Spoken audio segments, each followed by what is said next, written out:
So I watched Red Table Talk yesterday with Wale on it and the guy from Jane the Virgin. It was the most interesting thing I had heard. First of all, Wale was talking about his family dynamics growing up and how he didn't see his family like hug or kiss or interact, and he didn't hear his family say I love you. Now this is something that my husband and I discuss frequently in our own personal lives. Coming up, my mom and dad were like really affectionate to the point where when I was younger I thought they were gross, but I saw it, you know what I mean? I witnessed them hugging and kissing and holding each other, and so to me I wanted that. On the flip side of the coin, my husband didn't really see that coming up. He had a hard time being vulnerable, for one, being affectionate, and he kind of became uncomfortable with closeness. So I felt like I was always trying to assure him, give him that affection. It played a lot into our relationship and things that go on in our relationship because it was a constant tug of war. It was, he wanted me to chase him and give him affection, but at the same time, he would pull away from me. This was crazy. I'm glad you guys are hearing this because I'm not psychotic. No, get away from there. Wolf Paz, get away from there. So it was a constant tug of war, back and forth situation of us, like, you know, I wanted to be close to him, but then I got tired of, you know, being rejected, so I pulled away. And then when I pulled away, he wanted to be close to me, and we go back and forth. And it's crazy to be going through something like that, y'all, in a marriage, a whole ass relationship, and you get tired eventually. So I heard Wale talking about it, and I already knew the situation between my husband and, but good, cool, like the weather, no, but hearing it from someone else so articulate and so aware of the feelings made it easier for me to understand. Not that it made it easier for me to accept, because no, I've been going through this for a long time, so no, I don't easily accept it, but it made me a lot more aware of the situation, and I had him listen to it, but he was kind of tuning it out. But to me, it was really eye-opening. I love hearing things from the male perspective. I just love it because, you know, a lot of guys are not always in tune with stuff. Going through the things that we're going through is making me more aware of what I like and want and what I need in a relationship, and a lot of stuff that I let slide in the relationship due to just me being okay, doing me, and focusing on my kids. So I didn't really worry about anything else, but now I have to focus on me so much because of being sick, and it's making me more aware of the things that bother me in marriage, financial, like everything. So it's really helpful to come on here and talk about it, if for nobody else but for myself. See where all these videos are heading right now. It's wild out here, yeah. I think I'm gonna end it right here, and if I remember to pick it up later, I will. You can't hear me anyways, so bye. I will talk to you later. I don't know, I was 19 by the time I had found my husband, or my husband and I had found each other, and I wasn't aware of the things that I needed to look out for, search for in a relationship. I had just lucked into it one other time. But this, you know, it has been a lot of learning, because as you're in a relationship, you learn a lot about yourself when you're dealing with somebody else, because you figure out things about yourself through that process of being together. Like, what I found out about myself was found that in a relationship that I'm a closed off person. Like, I seem totally open and I seem like somebody that can share my feelings and be vulnerable, but it's actually hard for me because I have a lot of trust issues, and the way that people use my feelings in the past, I just I feel a lot of trust issues when dealing with people. So in my marriage, I kind of moved the same way that I moved when I was dealing with friends or associates or whatever. I moved in that same type of way. So I didn't fully open myself up to him and allow myself to be vulnerable because I felt like, it would be used against me.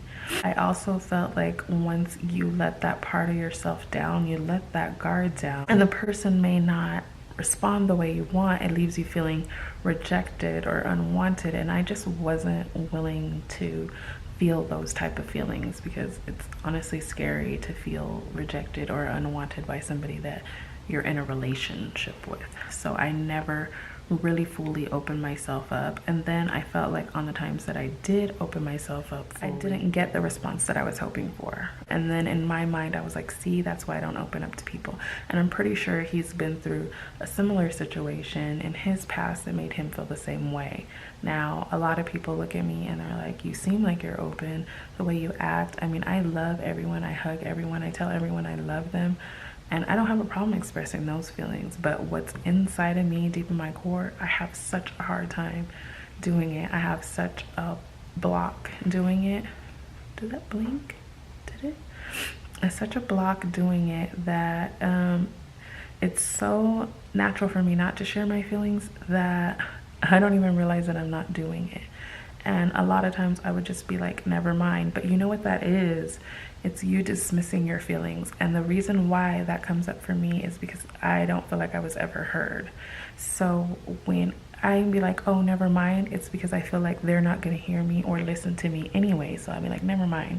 I enjoy going down an emotional roller coaster to show me and pick apart layers like an onion, because there's so many different layers to us as a person that you peel back something and you find something else. And it's just really interesting to peel back those layers. And I really hope that, you know, I peel back enough layers that whatever is lurking underneath that blocks me off is going to, you know, reveal itself and I can fix it, you know, because who wants to be carrying around all that onion, you know what I mean?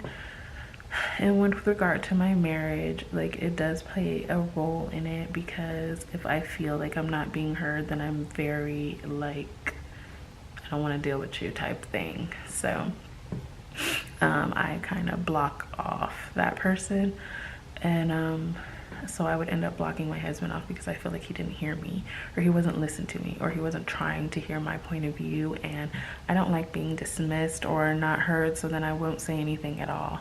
And you know, that's a thing that he hates when I shut completely down. But I'm like, I don't know how else to process it, and I don't want to be yelling and screaming, so I just shut down. And that's another thing that I have to work on, is shutting down, because I definitely close people off and definitely like shut down. So it's just a crazy roller coaster in life, you know what I mean? I notice a lot of his mannerisms and his behaviors, and I noticed that he has issues with rejection and stuff like that. So if he feels like I'm rejecting him, he feels the need to chase me down and then do the rejecting as a way to like be in control of his own feelings. So you're not gonna make me feel some type of way, I'm gonna make sure you feel some type of way. So we go back and forth with kind of like a control thing, who is going to be in control of what feelings. And it's exhausting, but it's the song and dance that has been going on forever and ever and ever.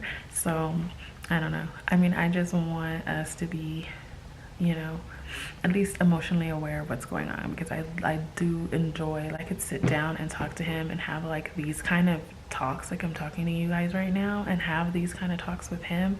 To me, that's like the most intimate as you can get. People think that, you know, sex is the only intimacy out there, but it's really getting in touch with somebody, like in their feelings, and getting close to them in that way.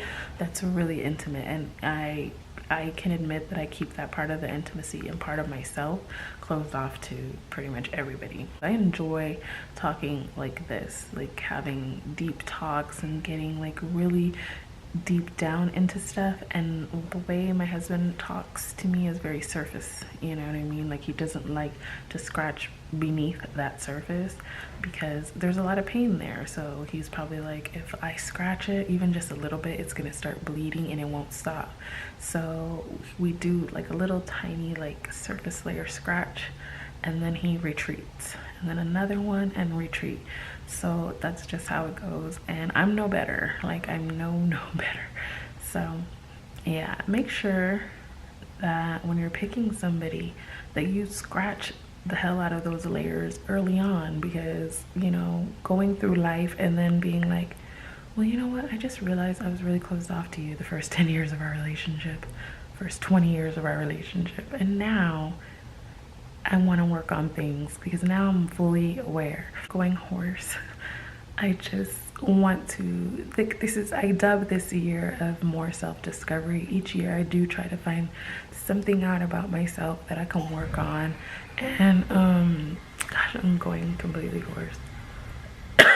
And this year I do think it's, you know, peeling back the layers enough that I can figure out how to let people into my life on a much deeper level.